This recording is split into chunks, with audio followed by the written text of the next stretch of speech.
ሰላም ሰላም ውድ ከዕለታት አንድ ቀን ቻናል ተከታታዮቼ እንዴት ናችሁልኝ? ሁሉ አማን? እኔ በጣም ደህና ነኝ።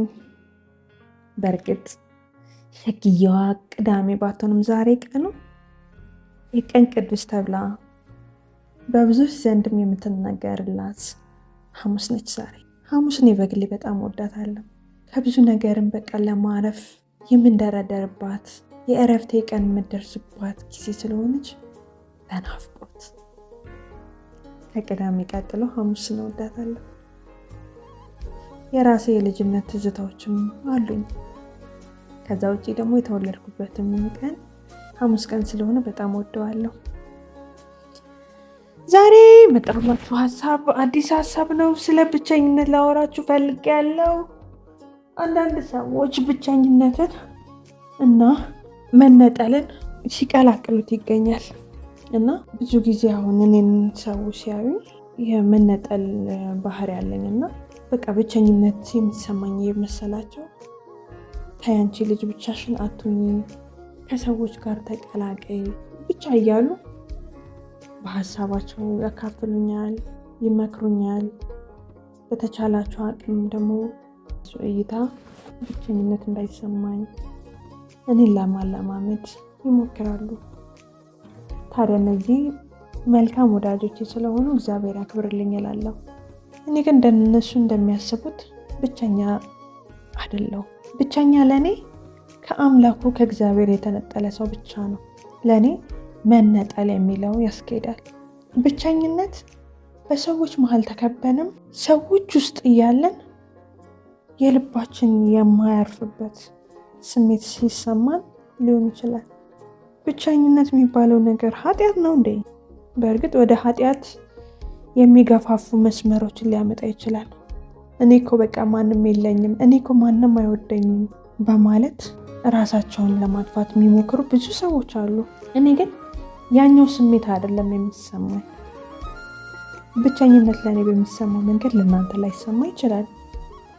የሚፈጥረው ተሞክሮ እጅግ የተለያየ ነው። ደግሞ እኔን ከማህበረሰቡ የሚያርቁኝ ሁኔታዎች በእናንተ ላይ ተመሳሳይ ተጽዕኖ ላይኖራቸው ይችላል። በአጭሩ ብቸኝነት የሚከሰተው የማህበራዊ ቁርኝታችን የምንፈልገውን አይነት ድጋፍ በምንፈልገው ጊዜ ሳያቀርብልን ሲቀር ነው። በእርግጥ ለብቻችን መሆን የምንሻባቸው ጊዜያቶች ቢኖሩም እንኳን ብቸኝነት ለሌሎች ከዚህ በተቃራኒ ነው የሚሆነው።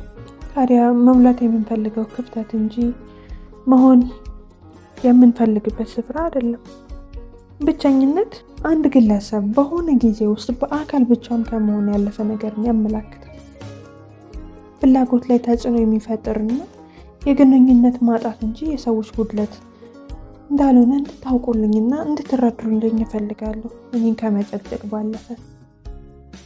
ለዛም ነው በብዙ ሰዎች መሀል እንኳን ሆነን ብቸኝነት ይሰማናል።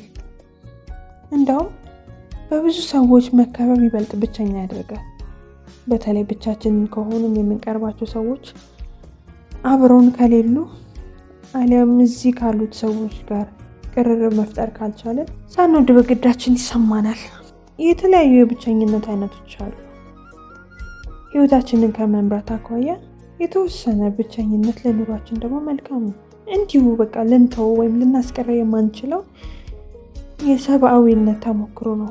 በቃ የሰው ልጅ በየትኛውም አጋጣሚ በህይወት ዘመኑ ብቸኝነት ሳይሰማው አይቀርም። በቃ ይሄ ግዴታ ነው። በቃ አንዱ የህይወታችን አካል ነው። ይሁንና ብቸኝነት አሉታዊ ስሜቶችን የመቀስቀስ ልማድ ቢኖረው በእርግጥ የራስን በመፈለጉ አቅጣጫ የሚረዳን ቢሆንም ይሄው ስሜት የምንጠላቸውንና ልናስወግዳቸው የምንፈልጋቸውን ነገሮችን ምንጭ ይሆናል። አሁን ለምሳሌ የብቸኝነት አይነቶች ከምንላቸው ውስጥ ስሜታዊ ብቸኝነትን እንኳን እስቲ እንመልከት፣ እንነጋገር እንኳን ቢባል ስሜታዊ ብቸኝነት ማለት በግንኙነት አለም በተለያዩ ቅርርባችን ወይም ሪሌሽናችን ጉድለት የሚመጣ ስሜት ሲሆን በተለይ እንደዚህ አይነቱ ብቸኝነት የሚከሰተው በዙሪያችን ያሉ ሰዎች ሁሉ የፍቅር ግንኙነት ሲጀምሩና እኛ ተነጥለን ስንቀር እንደዛ አይነት ሲሆን ስሜታዊ ብቸኝነት ይፈጠርብናል። ሌላኛው ደግሞ ብዙዎችን በቃ ኮመን የሚያደርገው ወይም ደግሞ የሚያስማማው ሀሳብ ማህበራዊ ብቸኝነት የሚባለው አይነት ነገር። ይህ አይነቱ ብቸኝነት በዙሪያችን ባለ ቡድን አባል እንደሆንን ሳይሰማን መቅረትን የሚያሳይ አይነት ነገር ነው። እንደው በፍቅር ግንኙነት ውስጥ ሁላ ሆነን እንዲሁ አይነት ስሜት ራሱ ሊሰማን ይችላል። በምንኖርበት ማህበረሰብ ውስጥ የሚገባንን ቦታ እንዳልተሰጠን የሚሰማን ከሆነ የዚህ ብቸኝነት ተጠቂዎችም እንሆናለን። ሌላኛው ግን እና በጣም ከባዱ ነገር ስር የሰደደ ብቸኝነት ደግሞ ሲያጋጥመን ይሄ በጣም መጥፎ ነው። ሁላችንም እኮ አልፎ አልፎ በቃ የብቸኝነት ስሜት ይገጥመናል። እንዲህ አይነቱ ጊዜያዊ ስሜት የተለመደና ጤናማ ሊባል ይችላል። ሁኔታዊ ብቸኝነት በብዛት ከጉድለቱ ጋር የተያያዘ ጠንካራ ስሜት ያለው ነው። በተለይ ከለውጥ ጋር ተያይዞ ሲመጣ ደግሞ ይብስበታል ነገርየው። ለምሳሌ አሁን አዲስ ስራ ጀምረን ሊሆን ይችላል። ያው ከስራ ባልደረቦቻችን ጋር ስለማንተዋወቅም ሊሆን ይችላል። ምሳ ለብቻችን ልንበላ እንችላለን። ወይም ደግሞ ከትዳር አጋራችን ጋር ተከትሎ ሌላ ስፍራ ስንሄድ እነሱ ስራ በሚሆኑበት ጊዜ እኛም በቃ ቤት ውስጥ ልንሆን እንችላለን። ወይም ሌላ ቦታም ብንሆን እንዲህ የተተውን አይነት ስሜት ሊሰማን ይችላል።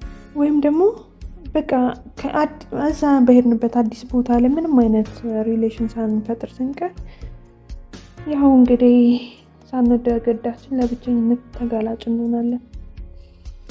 ታዲያ ስር የሰደደ ብቸኝነት በበኩሉ ብዙም ጉዳት ከሌለው እስከ 2 ዓመት ሊዘልቅ የሚችል ከባድ ብቸኝነት ሊፈጥር ይችላል ሲሉ ሳይኮሎጂስቶች ያስነብቡናል በመጽሐፋቸው። ይህ አይነቱ ብቸኝነት በጣም እጅግ አደገኛ ነው። እስከ ሞት ራሱ ሊያደርስ የሚችል አይነት ብቸኝነት ማለት ነው። ይህ ሁሉን ቀባጠርኩባችሁ አይደል? ታዲያ የብቸኝነት መፍትሄ ዝም ብሎ ከማንም ጋር መቀላቀል ብቻ ሳይሆን ብቸኝነት ከስነ ልቦናና አካላዊ ጤንነት ጋር ተያያዥነት ስላለው ብዙዎቻችን እንደምናስበው በእድሜ የገፉ ሰዎች ብቻ የሚያማርሩት አይነት አይደለም። በተለይ በአሁን ጊዜ በወጣቱ ላይ በጣም በብዛት ብቸኛ ትውልድ እየተፈጠረ ያለ ይመስለኛል። ሳይኮሎጂስቶች ራሳቸው እንደሚሉት ያው ብዙ ጊዜ ሳይኮሎጂ የሚላቸው በፊት የሳይኮሎጂ መጽሐፍና የተለያዩ ጽሁፎችን የማንበብ እድል ስለነበረኝ ከዛ ከማስታወሰው ላይ ነው ላካፈላቸው ወደድኩት። እነሱ ያኔ መፍትሄ ይሆናሉ ብለው ከተናግሯቸው ከነበሩት ውስጥ ሶሻል ሪሌሽናችንን ማስፋት ወይም ደግሞ ይሄ ማህበራዊ ግንኙነታችን ላይ መሳተፍ በሚያስችሉ መንገዶች ላይ መሰማራት ሊሆን ይችላል።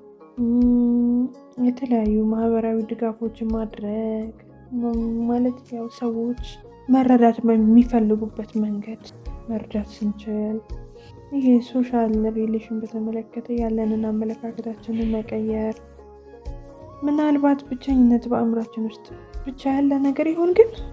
ስለዚህ ለብቸኝነት መድኃኒቱ ካገኘናቸው ሰዎች ጋር ዝም ብሎ መቀላቀልን ሳይሆን ራሳችንን እንድንሆን ከሚያግዙን ከሚያበረታቱን ሰዎች ጋር መሆንን ነው።